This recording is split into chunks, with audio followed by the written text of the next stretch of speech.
Hey guys, it's day 60, oh my goodness, of Quarantine Cuisine. We're doing a one pandemic dish here. It's a mushroom saute.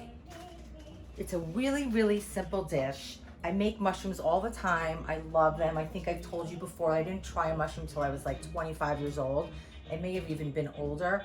And I was really missing out because I love mushrooms so much. So I do make them a lot. And you know, I think they're really simple to make, but I want to show you how I make them because I make them really delicious. And people who don't necessarily like mushrooms really like my mushrooms. So I've turned a lot of people on.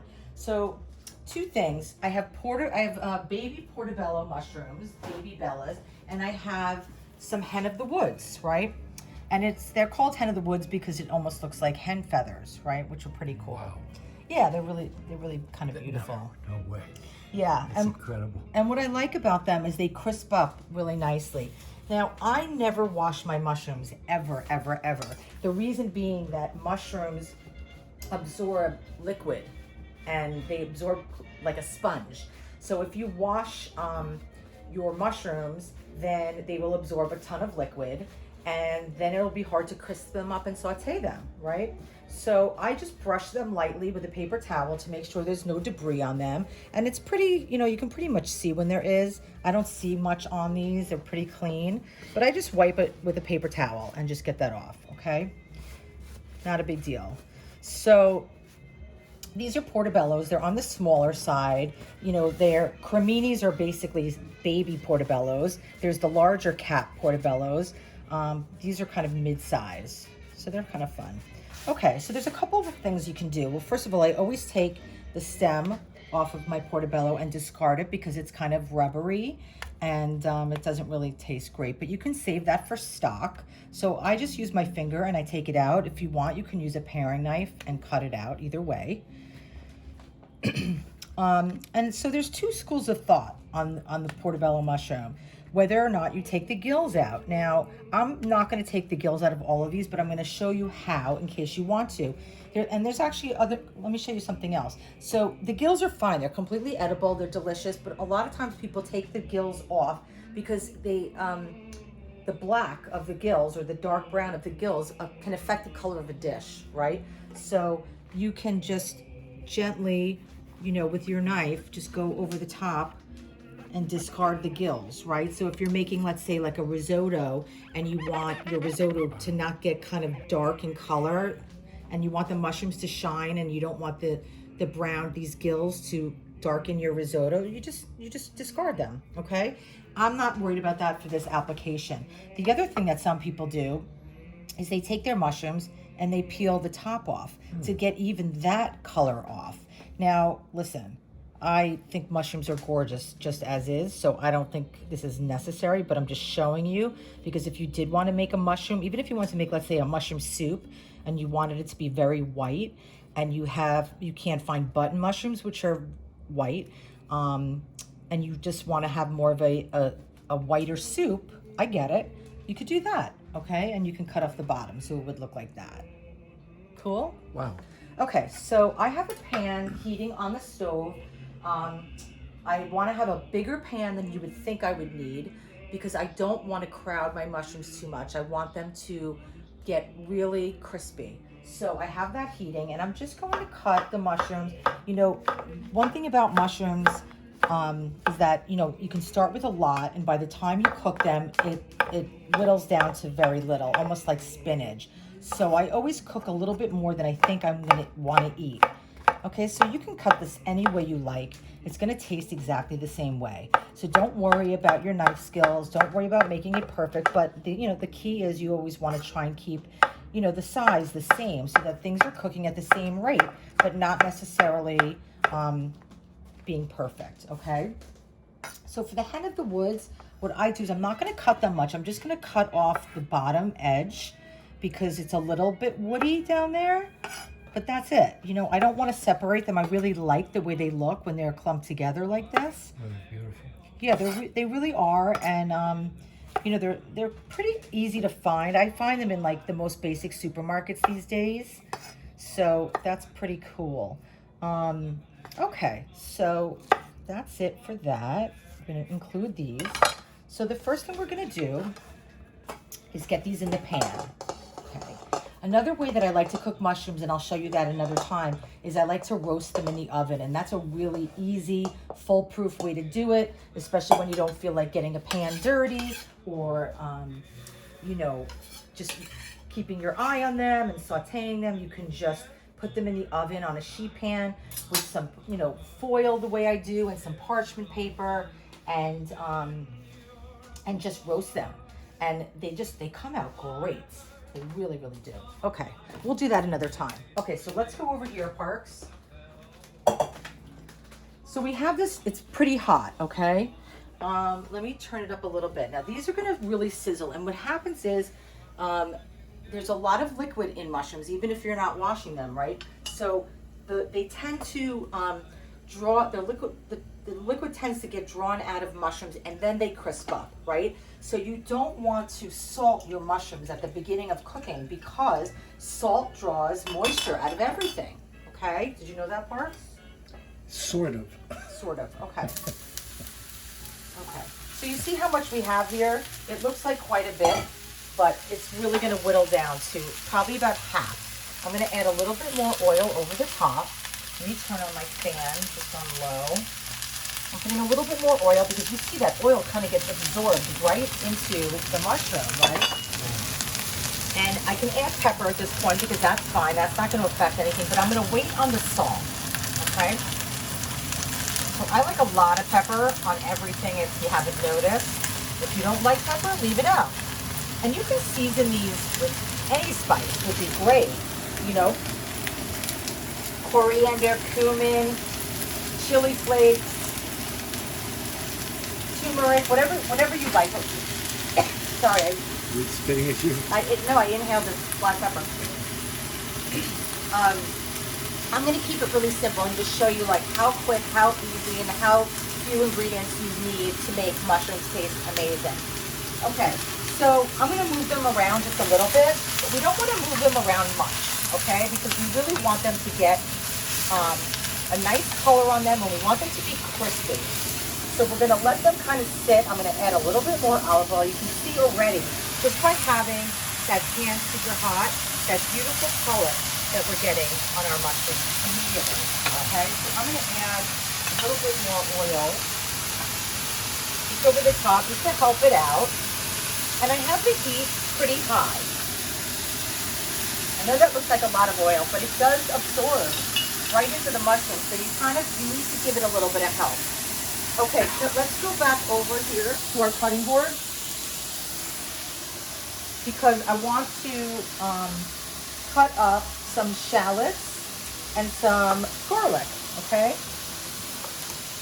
So, you know, we're in COVID right now and I have a little bit of green in my shallot and we don't want to eat that because it is a little bit bitter, but I'm not going to throw this away. I'm not going to waste it. I mean, every shallot I have right now is precious to me, right? I'm not going to the supermarket. I'm ordering food like once a week. I'm not able to pick it out myself, which I normally do. And I'm, you know, super anal about what I buy in the market and that everything's perfect. And, you know, in addition to being a chef, I have a food stylist background. So, you know, when I'm picking out anything in the supermarket, I'm looking for the perfect lemon, the perfect apple. I don't want anything blemished. But I have, you know, strangers shopping for me. I'm so grateful that they're risking their lives going to the supermarket for me. I mean, who am I, right? So I can't complain. So whatever they give me, I'm grateful. And hopefully someday I'll be back at the market again because it's my second home, basically, the supermarket. Okay, so I'm just taking that green out. Sorry for my little lecture there. Okay. So. That's the only one that had green. No, they all have this one has a little bit, but. And you just pop it out? You just pop it out. Yeah. I mean. So it goes green from the inside. Yeah, it means it's probably a little bit old, but that's okay. So I want these shallots to be, you know, hold their shape a little bit. So I'm not going to mince them and make them really small because I want to see them. I want to see the color. I want to feel the flavor. So I'm going to keep them on the larger side. Okay, and you know, I'm an onion girl. I love onions. I love the whole onion family. Okay, so we're gonna add also some garlic. So let me just cut off the back end of the garlic, and that will take the roots off right away. Okay, and then I'm gonna smash that down to get the paper off quickly. Okay. Yeah.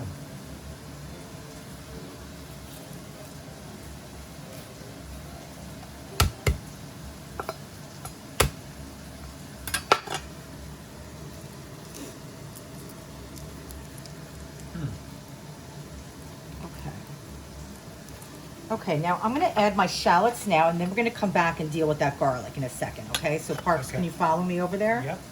Okay. Here we go. Okay, now look at our mushrooms. They're like, look at how little that is. Whoa. Isn't that crazy? Whoa. I know. Okay, so I'm gonna move those around, and then what I wanna do, I know, it's amazing. What I wanna do is I'm gonna make a little hot spot, as I do with my garlic, for my shallots.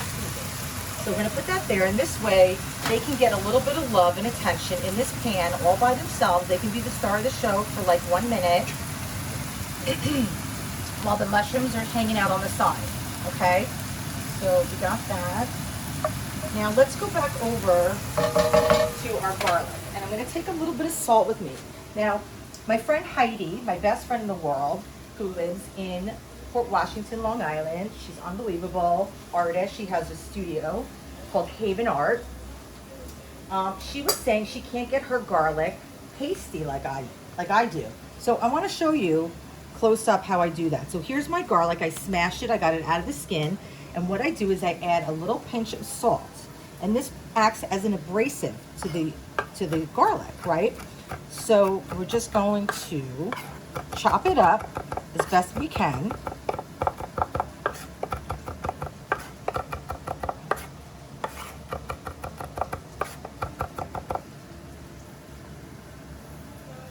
Take it off the sides of the knife. So you run your knife back and forth, back and forth. We have the salt in there. That's gonna help chop it up. I just keep scraping it back and forth, back and forth. Take that off, take that off. And now I'm gonna gently and carefully press my knife against the board and scrape, okay? And that's gonna help make this into a paste, because we don't want, I don't mind having the big pieces of shallots in there, but I don't want big clumps of garlic in there. It's gonna be too assertive for this dish, okay? So I'm scraping, scraping, scraping, scraping, and it almost becomes like a paste. I mean, you could also do this in the food processor in 5 seconds, and you know, you don't have to do all this handiwork, but I just wanted to show Heidi, because she mentioned it to me the other day, that she couldn't get her garlic as pasty as mine. And I'm gonna run my knife back through it again a couple times. And there we go, okay? Okay, so let's bring this over here. Sorry, let me, watch that knife in your chest. Okay, so now we are gonna add a little bit of salt to this now. Now, I'm not gonna add too much because we have salt in our garlic. And in addition, I'm gonna add my garlic to the center, okay?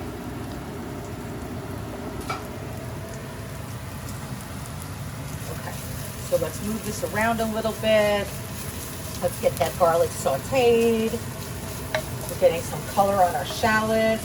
See, I like seeing the purple shallots against the brown mushrooms, right? And look at that color that we're getting, because we're not moving it around too much. The more you move things around in the pan, the less color you're gonna get, whether you're searing a steak or a piece of chicken or a piece of fish or a vegetable. You know, we get antsy and we wanna move everything around. And it's really important to kind of just let things, you know, be and let them settle. And, you know, so that's why, like, even to help myself not move that around, I saved chopping my garlic and shallots so I could walk away from the mushrooms, just walk away, let them be, right? It's all good. Okay, so what else are we gonna do? We're going to turn this up a little bit. We're gonna try and get this just a little bit browner, okay? So you can see if you get really tight in there, Parks, just Look at how beautiful that is. All those shallots cooking and bubbling and the garlic, and it's just, the flavor is so simple, you guys. I mean, it's literally mushrooms on mushroom, shallots, and garlic, salt and pepper. I mean, it's so simple and so clean, right? Okay, so now what I want to do is, you see how we have on the bottom of our pan the fond, the F-O-N-D that I talk about. That's that flavor on the bottom. So the way we get that off, because we want that flavor to go back into our mushroom, is we deglaze our pan with something that you could deglaze this with. White wine would be amazing, red wine would be amazing, you could do beer, you could do water, you could do chicken stock, you could do, what else? Coconut milk would be cool. So many things, soy sauce, anything that you can to lift it off the bottom. I'm going to use a little bit of chicken stock, a little bit of bone broth, probably a 1/4 cup is it, okay? Just a tiny bit. I don't want to add too much liquid, but just enough to get that off the bottom. So we're going to give it a second to kind of, you know, say hello to everybody in the pan, and then we're going to move it around, and you're going to see, look, everything is off the bottom. They're all saying hello. They're all saying, what's up, Lisa Schoen?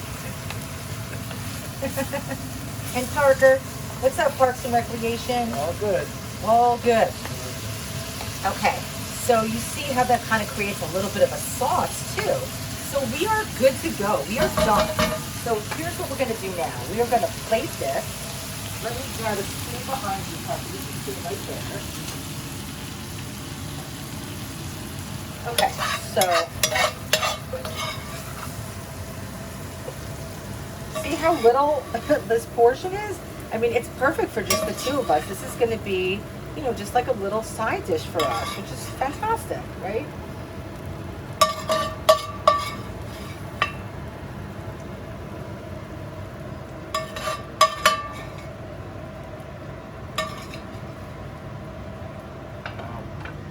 Isn't that nice? Turn off this fan so we can hear each other. And then I'm not finished, Parks. I have a couple things that I want to do at the end. Yep. So the first thing I want to do is I'm going to add a little truffle oil because I love, what? Should I do some rice? No, Okay. no, thank you.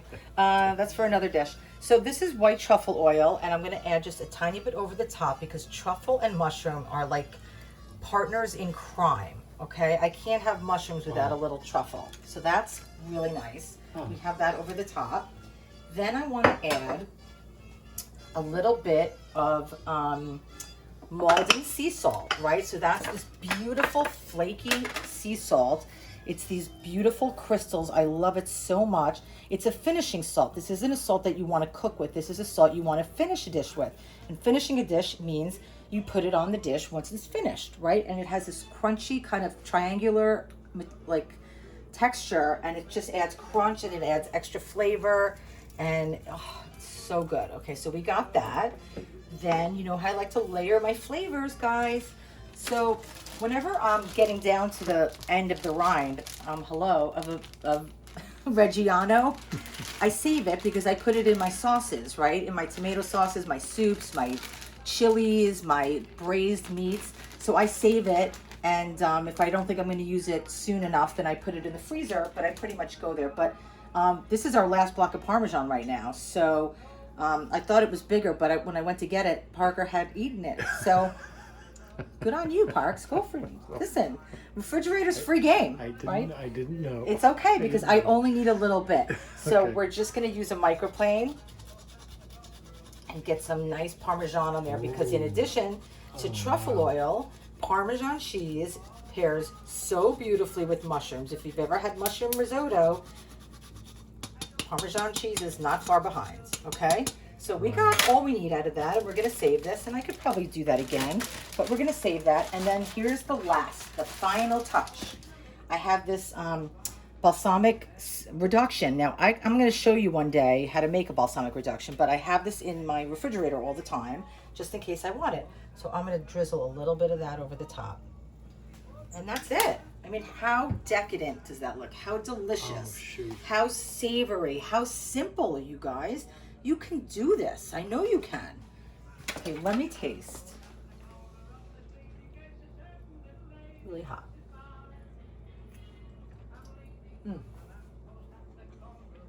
Chills.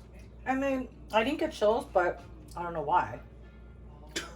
Oh, really? Yeah, take a bite. Oh. Wow. It's really good. Oh, Okay, guys, I know you can do this. that's so good. I hope everyone gets to taste that. That's really Yeah, cook with me, guys. so wonderful. All right, we'll see you later. Bye. Yum.